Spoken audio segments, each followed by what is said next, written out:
అంతరాయతిమిరోపశాంతయే శాంతపావనమచింత్య వైభవం తన్నరం వపుషి కుంజరం ముఖే మన్మహే కిమపి తుందిలం మహా శరణం కరవాణి శర్మదంతే చరణం వాణి చరాచరోపజీవ్యం కరుణామసృణైః కటాక్షపాతైః కురు మామంబ కృతార్థసార్థవాహం. గురుర్బ్రహ్మా గురుర్విష్ణుర్గురుర్దేవో మహేశ్వరః గురుః సాక్షాత్ పరం బ్రహ్మ తస్మై శ్రీ గురవే నమః. వ్యాసం వసిష్ఠనప్తారం శక్తేః పౌత్రమకల్మషం పరాశరాత్మజం వందే సుకతాదంతపోనిధిం. అచతుర్వదనో బ్రహ్మా ద్విబాహురపరో హరిః అఫాలలోచనః శంభుర్భగవాన్ బాదరాయణః.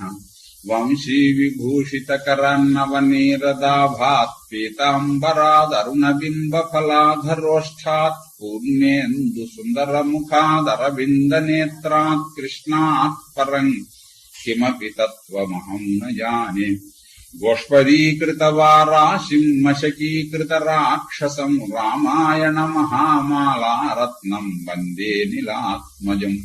ఆపదామపహర్తారం దాతారం సర్వసంపదాం లోకాభిరామం శ్రీరామం భూయో భూయో నమామ్యాం.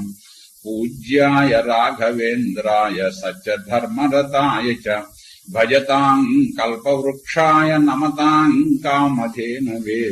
నారాయణం నమస్కృత్య నరం చైవ నరోత్తమం దేవీం సరస్వతీం వ్యాసం తతో జయముదీరయేత్.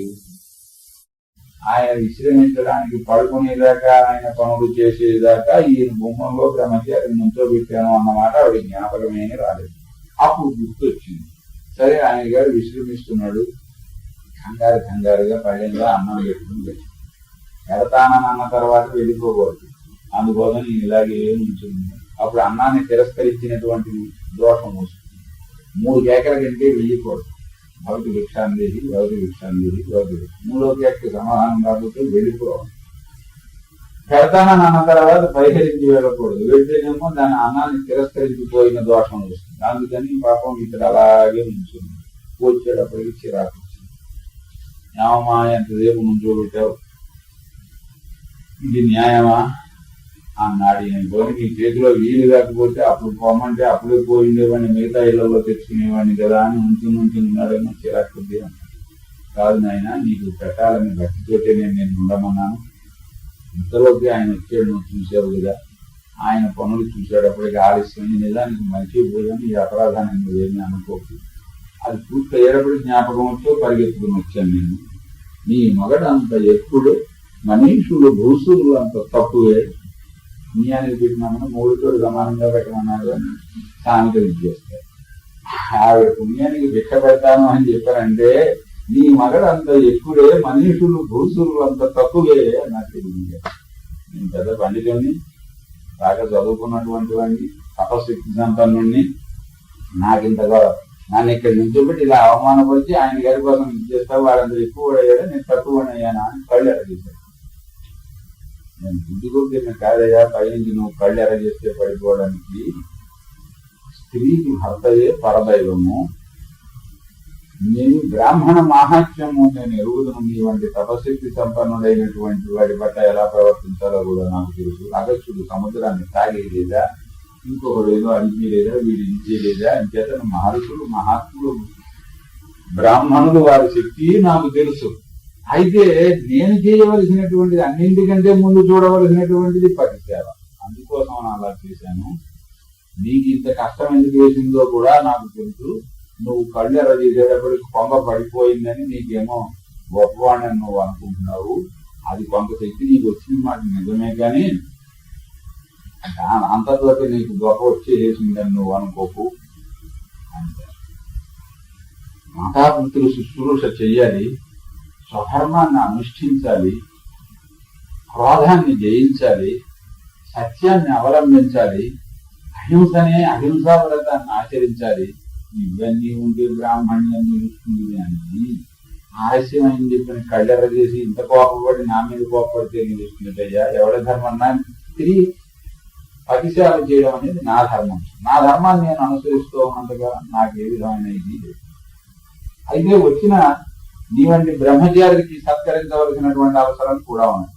దాని తర్వాత చేయాలి, ప్రాధాన్యం ఉన్నది కదా అని చెప్పాడు. అప్పటికి తెల్లబోయి అమ్మ ఆ సంగతి నీకు ఎలా తెలిసింది అని ప్రశ్న వేయక్కర్లేకుండా, అది నాకు ఎలా తెలిసింది అనుకున్నావు, ఈ పతి శుశ్రూష కారణంగానే నాకు తెలిసింది. కనుక నువ్వు వృద్ధ సేవ చేసిన వాడవు కావు, నీకు ధర్మం తెలియలేదు. నీకు నిజముగా ధర్మం ఏమిటో తెలియాలంటే మిథిలా నగరంలో ఒక కసాయి వాడు ఉన్నాడు, యాదుడు, వాడి దగ్గరికి వెళ్తే నీకు చెబుతాడు. ఈసారి ఇంకా ఆశ్చర్యం, ఇది ప్రథమాశ్చర్యం. ఆవిడకి ఇంట్లో ఉన్నవానకు చెట్టు మీద నుంచి పొంగబడిపోయిందన్న సంగతి తెలియడం ప్రథమాశ్చర్యం. సరే పెడతానన్నాడు. నిజమైన జిజ్ఞాసుడు కనుక తాత్కాలికముగా ఆమె తప్పు చేస్తోంది అనుకున్నాడు కనుక కోపం వచ్చింది, కానీ లేకపోతే కోపపడేటటువంటి వాడు కాదు. అందుకోసం జిజ్ఞాసుడు కనుక వెడతాను మిథిలా నగరము అని తెలియన్నగా ఇక్కడి నుంచి బయలుదేరి మిథిలా నగరానికి. వాడు ఒక్కొక్కడికి చేరు, బాబు చేరు, అర్ధ చేరు, టగా కొట్టు పంచి పెడుతున్నాడు. అక్కడికి వెళ్ళేటప్పటికి ఈయన ముక్కు ముందుకోవాల్సి వచ్చింది. ఎవరిని చూసిన జనం తీర్థ ప్రజలా వచ్చి పడుతున్నారు అక్కడికి వాడి కొట్టు మీద. అంత సగం నిక్కచ్చిగా ఇస్తాడు ఈ పాపం తూకంలో, కానీ అలాంటి వాటిలో తేడా ఏమి ఉండదు. మంచి మాంసాన్ని విక్రయిస్తాడు. అందుకోసం అందరూ అతని కొట్టుకే వస్తుంది. ఈయన దగ్గరికి వెళ్ళలేక అంత దూరంలో నుంచున్నాడు. ఈయన చూసాడు, వాడు ఆ కొట్టు మీద కూర్చుని మాంసం కొట్టేటటువంటి వాడు చూసి గౌరవ ఎవరికి ఇవ్వాల్సినటువంటి వాళ్ళకి మాంసం అందించి ఈయన దగ్గరికి పరిగెత్తుకుని వచ్చాడు. స్వామి మీరు వచ్చారు కదా, మిమ్మల్ని ఆ పతివులకు పంపించింది కదా, చూశాను నేను, మీరు ఇక్కడికి వచ్చారు, మరి ఇక్కడ నుంచోవలసి వచ్చింది మీరు అని ఇలా ప్రారంభం. ద్వితీయమిదం ఆశ్చర్యం అన్నట్టు ఆయన గారు. ఇది రెండవ ఆశ్చర్యం.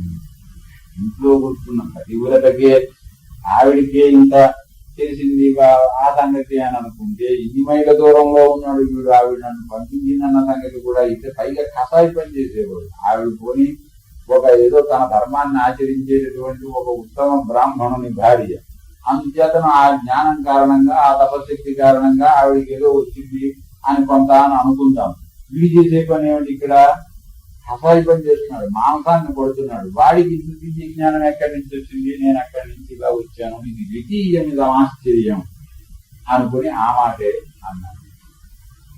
అని ఇంత జ్ఞానం ఉన్నటువంటి వాడవు, నీకు ఇంత జ్ఞానం ఎలా వచ్చింది అంటే, నా పని నేను చేయడం వల్లే నాకు ఈ జ్ఞానం వచ్చింది అని. స్వధర్మాచరణము అన్నదాన్ని తెలియజేస్తే, నా పని మాత్రమే నేను చేస్తూ ఉన్నందువల్ల నాకు ఇంత జ్ఞానం వచ్చింది, స్వధర్మాచరణం వల్లనే నాకు ఇది వచ్చింది. కానీ చాలా ఘోరమైన స్వధర్మాన్ని కదయ్యా నువ్వు ఏరుకున్నావు అన్నాడు. అది స్వధర్మం అయిన తర్వాత అది ఘోరం కాదు అన్నాడు. ఇందులో కూడా కర్మ సూక్ష్మం ఉన్నది. నేనై మృగములను చంపి వాటిని తీసుకుని వస్తే అది హింస, కింద వెళ్ళవచ్చు. నేను నా చేతితో ఏ జంతువుని నేను చంప. వాళ్ళు జంతువుల్ని చంపడం వృత్తిగా ఉన్నటువంటి వాళ్ళు జంతువుల్ని చంపి ఊళ్ళోకి తీసుకొచ్చి అమ్ముతారు. వాళ్ళ దగ్గర నేను కొంటాను. దాన్ని బాగు చేసి వాళ్ళు వండుకోవడానికి విధంగా దాన్ని తయారు చేసి కాస్త లాభం చూసుకుని వాళ్ళకి తూకంలో నష్టం లేకుండా ఇస్తాను. ఈ వృత్తి నేను ప్రారంభించింది కాదు, మా తండ్రి వాళ్ళ తండ్రి నేర్పడు, వాడికి వాళ్ళ తండ్రి నేర్పడు, ఇలాగ పితృపైతామహంగా వస్తూ ఉన్నటువంటి వృత్తి. అంచేతను క్రమాగతముగా వచ్చినటువంటి వృత్తి అది స్వధర్మం అవుతుంది. దాన్ని దూషించడానికి వీలు లేదు. నువ్వు హింస అహింస అని అంటున్నావు, హింస ఎక్కడ లేదు. అన్నింటికంటే ఉత్తమమైన వృత్తి వ్యవసాయము, ఒకరిని బాధించేటటువంటిది కాదు, స్వతంత్రంగా ఉండేది, అందరినీ పోషించేది అని చెబుతారు కదా. నాగలి దున్నుతూ ఉంటే ఎన్ని జీవులు చచ్చిపోవడం లేదు అన్నాడు. సరిగ్గా ఇవి ఉదాహరణ ఇచ్చాడు. ఎన్ని జీవులు చచ్చిపోవడం లేదు. పొలంలో వ్యవసాయం చేసేటప్పుడు అది హింస అంటావా నువ్వు? అది హింస అయిన పక్షంలో అసలు వాకాలు నిలుస్తాయా? నీవు ఉత్తమ బ్రాహ్మణులవు, అనుజ్ఞాన పరాయణులైనటువంటి శ్రోత్రియుల కుటుంబంలో జన్మించినటువంటి వాడు. మరి మీ వాడు యజ్ఞాలు చేస్తారు కదా, యజ్ఞంలో పశు విశేషణం చేస్తారు కదా, అది హింస. కానీ యజ్ఞంలో చేయడం అది హింస కాదు. యజ్ఞంలో చేసే పశు విశేషణం అది హింస కింద రాదు. ఎందువల్ల అంటే ఫలానా విధముగా యజ్ఞం చేయమని వేదమే నిర్దేశిస్తోంది కదా అని కదా చెబుతారు.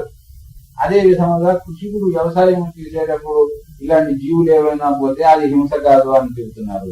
ఇలాగే హింస లేనటువంటిది ఏదీ లేదు. నీళ్లు తాగుతున్నాం సరిగ్గా ఉదాహరించాడు. నీళ్ళలో ఎన్ని జంతువులు ఉన్నాయంటావు, ఎన్ని ప్రాణులు ఉన్నాయంటావు అన్నారు. మనకు తెలుసు కదా, ప్రాణులు చేరినందువల్ల నీళ్ళకు రుచి వస్తుంది. కల్తీ లేని నీళ్లు తాగితే వాటికి రుచి ఉండదు. ఈ డిస్టిల్డ్ వాటికి రుచి ఉండదు. కొన్ని సూక్ష్మజీవులు చేరిన కారణంగా అవి అందులో వస్తూ ఉంటే వాటి మూలాన్ని మనకి నీళ్లు ఎంత రుచిగా ఉండే నీళ్ళల్లో అన్ని సూక్ష్మజీవులు తెచ్చాయన్నమాట. ఇది అందరికీ తెలిసేటటువంటి రహస్యం. మనకి విజ్ఞానం కూడా మనకి, సైన్స్ కూడా మనకి అది రుజువు చేస్తుంది. అన్ని సరిగ్గా ఆ మాట అడిగాడు అతను. నీళ్ళల్లో ఎన్ని ప్రాణులు ఉన్నాయంటావు, మరి అది హింస కదా అంచేత ఈ రకంగా ఆలోచించడం ప్రారంభిస్తే అలా అడుగు తీసి మనం అడుగు పెట్టడానికి వీలు లేదు. కనుక సాధ్యమైనంత అహింసా మార్గంలో తొలగించడానికి వీలైనంతగా హింసని తొలగిస్తూ జీవించడమే అహింస అని చెప్పి అనిపించింది. నా వృత్తిని నేను అనుసరించడం అనేటటువంటి ఇది ఘోరము కాదు, ఇది హింస అంతకంటే కూడా కాదు. పైగా నేను ఎక్కడున్నాను, జనక మహారాజు గారి పట్టణంలో, ఆయన రాజ్యంలోనే కాదు, ఆయన సొంత పట్టణంలో ఉంది. స్వధర్మము నుంచి కాస్త ఎవరైనా తప్పాడంటే ఆయన శిక్షిస్తారట. అది ఆయన చేసేటటువంటిది. అంచేతను నేను ఇక్కడ కషాయం పని చెయ్యకపోతే నేను శిక్ష పడాల్సి ఉంటుంది. ఇది నా స్వధర్మం అంటే కనుక అందుచేత చేస్తున్నాను, ఇది తప్పు కదా. అయ్యో బాబు, ఇంతసేపు మిమ్మల్ని నుంచోబెట్టాను, అసలు ఆవిడ పంపించింది ఇందుకోసమే కాదు, ఇంకోటి చెప్పడం కోసం ఆవిడ పంపించింది, రండి మా ఇంటికి వెళదాం అని ఇంటికి తీసుకుంది. మాట్లాడకుండా వెనకాలే వచ్చాడు. ఇంటికి వెళ్ళాడు. ఈయన కాళ్ళు కూడా నీళ్ళు ఇచ్చాడు, చేశాడు, మర్యాదలన్నీ చేశాడు. ఈయన కూర్చోబెట్టాడు. ఇప్పుడే వస్తాను అన్నాడు. అని కాస్త ఒక అడుగు లోపలికి వెళ్తే వాళ్ళు ఎలా ఉన్నారు, తల్లి తండ్రి వీళ్ళు చూపు తీయాల మీద కూర్చుని వాళ్ళు ఊగుతున్నారట. వాళ్ళు గౌరవ దగ్గరికి వెళ్ళి, అమ్మ నాన్న భోజనం చేశారా, భోజనం అయింది కదా, కులసగా ఉన్నారు కదా, ఏ ఇబ్బంది లేదు కదా అని ముందర వాళ్ళని పలకరించారు. వీళ్ళు పొట్టు పెట్టేసి మధ్యాహ్నం వంట వాళ్ళని అయిన తర్వాత కదా వీళ్ళు వచ్చేటప్పుడు ఇంట్లో భోజనాలు కూడా ముందర వృద్ధులు వాళ్ళు మనకి చెప్పే ధర్మము అది. మనం అన్ని ఆచరించడం లేదనుకోండి, ఎన్ని ధర్మాలు ఆచరిస్తున్నాం కనుక ఇదొక్కటే ఆచరించడం లేదనుకో అనుకోండి. ఇంట్లో ముందర వృద్ధులకు పెట్టాలట, బాలులకు పెట్టాలట భోజనము. ఆ తర్వాత పరిచారకులకు పెట్టాలి. ఆ తర్వాత అందరూ తిన్న తర్వాత యజమాని తినాలట. అందులో ఉన్నటువంటిది అందరు ఇంట్లో అందరూ తిన్న తర్వాత వీడి తినాలి, వీడు కూడా తిన్న తర్వాత ఇళ్ళకు తినాలి. వీడు పెళ్లి చేసుకున్నప్పుడు ఆవిడ గారి తర్వాత తినాలి. ఇది మనకి చెప్పేటటువంటి క్రమం. అంటే మీకు భోజనం అయింది కదా, అంతా సుఖంగా ఉంది కదా అంటే ఇక వాళ్ళు కుర్రాన్ని మెచ్చుకోవడం ప్రారంభించారు. ఇప్పుడు అనేకమైన విషయములు కలిపాడని కొన్ని మహానుభావులు, నాయన నీ వంటి కుమారుడు ఉంటాడా, ఎంత చక్కగా సేవ చేస్తున్నావురా నువ్వు, మా ఆలనా పాలన ఇంతగా పట్టించుకున్నావా, రోజు అడగాలిగా మాకు లోపం ఎందుకు వస్తుంది, అసలు సుఖంగా ఉంది రోజులాగే ఈవేళ కూడా మాకు సుఖంగా ఉంది, ఎంత కష్టపడుతున్నావు, మాకు నువ్వు ఎంత సేవ చేస్తున్నావు, ఇలాగే నాయన మాకు నువ్వు సుఖంగా నీ పనులు నువ్వు చేసుకుంటూ ఇంకా వృద్ధిలోకి రా, నీ పిల్ల పాప నువ్వు బాగా వృద్ధిలోకి రావాలి, దేవతలు నిన్ను అనుగ్రహించాలి అన్నారు వాడు. ఇది మనకి చెప్పేది ఏమిటంటే ఊరికే ఉట్టి కలగానే కాకుండా మనం దీన్ని చూస్తే ముసలాళ్ళు ఎలా ఉండాలో చెప్తున్నాడు, కుర్రాళ్ళు ఎలా ఉండాలో చెప్తున్నాడు. మాట్లాడు సామాన్యముగా కొంచెం పెద్దతనం వచ్చిన తర్వాత ముసలాళ్ళకి ఏమొస్తుందంటే ఎక్కడ చూసినా వాడు చేయాల్సిన పని చేయడం లేదు, వాళ్ళ కుర్రాడు చిన్నగా చదవడం లేదు, వీడు నుంచోవడం లేదు, వాడు కూర్చోవడం లేదు, వాడు మాట్లాడుతున్నాడు వీడు మాట్లాడటం లేదు అని ఇలా వెళ్ళిపోతుంది తప్ప విడిచి ఆ వయస్సులో మనం ఎలా ఉన్నాము, అప్పుడు మనం ఎలా ఉండేవాళ్ళం, మనం ఏం చేసేవాళ్ళం అనే ఆలోచన ఏమి ఉండదు. ఆ కుర్రాళ్ళ వాళ్ళ ఆలోచన ఎలా ఉంటుంది, దాన్ని సరైన దారిలో పెట్టడం లాగా ఏం చెబితే వాళ్ళు వింటారు అనేది ఉండదు. ఇది ఈ మాట అడిగాడు. అడిగేటప్పటికి ఏమన్నాడు, నాకు లోపం ఎందుకు ఉంటుంది నాయన, రోజు ఉండేది కానీ ఇక్కడ సుఖంగా ఉంది, మా ఆలనాపాలన చూసిన తర్వాత కానీ నువ్వు తినవు అంటే ఏంటన్నమాట, కేవలం విషయం మాత్రమే మాట్లాడి తమకు ఎందులో లోపం జరుగుతుందో అది మాత్రమే చెప్పడం కాకుండా నాకు మంచి మాటలు కూడా చెప్పవలసినటువంటి అవసరం ఈ పెద్దల మీద ఉందన్నమాట. ఎంతసేపు చేస్తున్నావు ఈ చేయడం లేదు అనే ఈ మాటలే పోయిందే, కాసేపు గుళ్ళోకైనా పోయాడు, ఇల్లు పట్టుకుని మాత్రం వీడు వదలడు, వదిలే బాబు కాదు, మమ్మల్ని కొడుకు తిన్నానికి సంప్రాప్తం అయ్యాడు అని కోడళ్ళే కాదు కొడుకులు కూడా విసుక్కునేట్టుగా వీడు తయారవుతాడు. అలా కాకుండా సాధ్యమైనంత తక్కువ కలిగించుకోవాలట. వాళ్ళకి తగినటువంటి శిక్షణ మొదటి నుంచి ఇస్తూ వాడు బతుకు వాళ్ళను బతకనివ్వరు. స్వస్తి ప్రజాభ్యః పరిపాలయంతాం న్యాయేన మార్గేణ మహీం మహీషాః గోబ్రాహ్మణేభ్యః శుభమస్తు నిత్యం లోకాః సమస్తాః సుఖినో భవంతు.